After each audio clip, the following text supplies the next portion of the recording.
लोग कहते हैं महाराज हमारा मन विचलित होता है, हम भगवान का भजन करते हैं तो मन भटक जाता है।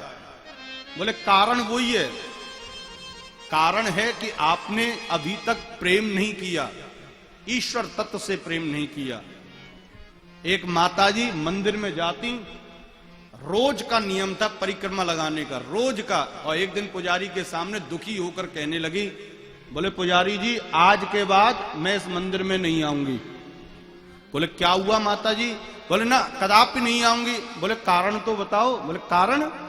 अरे ये अब मंदिर कहाँ रहा हमारा, देखो बच्चों को मोबाइल पर बात करते रहते हैं, ये देखो ये नए नए लड़के आ जाते हैं बात कर रहे हैं, और ये देखो भोग लगाने के लिए आए हैं और चर्चा करते हुए आ रहे हैं अपने घर की परिवार की, क्या क्या यहाँ तो हुल्लड़ होता, मेरा मन नहीं लगता, मैं तो घर में बैठ के भजन कर लूंगी, मंदिर नहीं आऊंगी।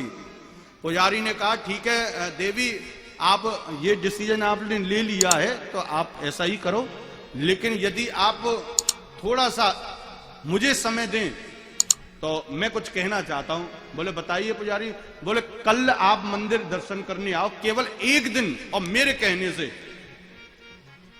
बोले ठीक है महाराज, आप कह रहे तो मैं कल आ जाती, फिर उसके बाद नहीं आऊंगी। बोले कोई दिक्कत नहीं। आज महाराज वह माता जी आई, बोले पंडित जी आ गई पुजारी जी दर्शन करने, लेकिन मैं फिर नहीं आऊंगी कल से। बोले ठीक है आप अपनी परिक्रमा लगाओ, आप 11 परिक्रमा लगाते हो, 11 परिक्रमा लगाओ। जैसे वो प्रारंभ करने वाली थी कि पुजारी एक गिलास पानी लेकर आया, उसके हाथ में दे दिया। बोले देवी ये गिलास में जो जल है ना, जो है इस जल को लेकर हाथ में तब 11 परिक्रमा लगाओ, और थोड़ा ध्यान रखना ये जल गिरे नहीं, गंगा जल है, ठीक है ना? बोले हाँ हाँ कोई दिक्कत नहीं, मैं ये कर सकती हूँ। उसने परिक्रमा लगाना प्रारंभ किया और बड़ी सावधानी से, क्यों गंगा जल था कहीं छटक ना जाए, उसने धीरे धीरे करके 1 परिक्रमा, 2 परिक्रमा, 3 परिक्रमा, 11 परिक्रमा लगाई। और पुजारी को बड़ी प्रसन्नता, मैंने एक भी बूंद झलकने नहीं दिया। लीजिए पुजारी जी लीजिए।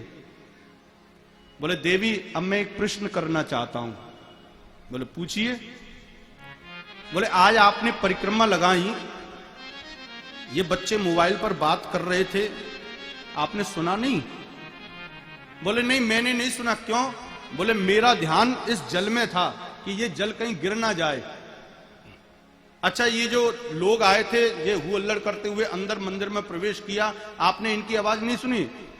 बोले पुजारी मैंने बताया ना मेरा ध्यान ही नहीं था उधर, मेरा ध्यान तो इस जल में था जो आपने आज्ञा दी थी, उस जल में ही मेरा ध्यान केंद्रित था। आज पुजारी जी कहते हैं तो देवी फिर कल से आना चालू कर दो, क्योंकि गलती तुम्हारी है, इन मोबाइल वाले बच्चों की या आने वालों की नहीं है। ध्यान तुम्हारा है, मन तुम्हारा है। अरे आप दर्शन करने के लिए आ रहे हैं तो आप ठाकुर जी के चरणों में ध्यान लगाओ ना, दुनियादारी से तुम्हें क्या मतलब? अब इतनी भीड़ बैठी हुई है, ये जरूरी है कि सब लोग एकाग्र होकर कथा को श्रवण कर रहे हैं, लेकिन जितने भी कर रहे हैं उन्हें उस दुनियादारी से कोई मतलब नहीं। आगे कौन बैठा है, पीछे कौन बैठा है, पीछे कौन बैठा, किसी को किसी से मतलब नहीं है। ये ध्यान है।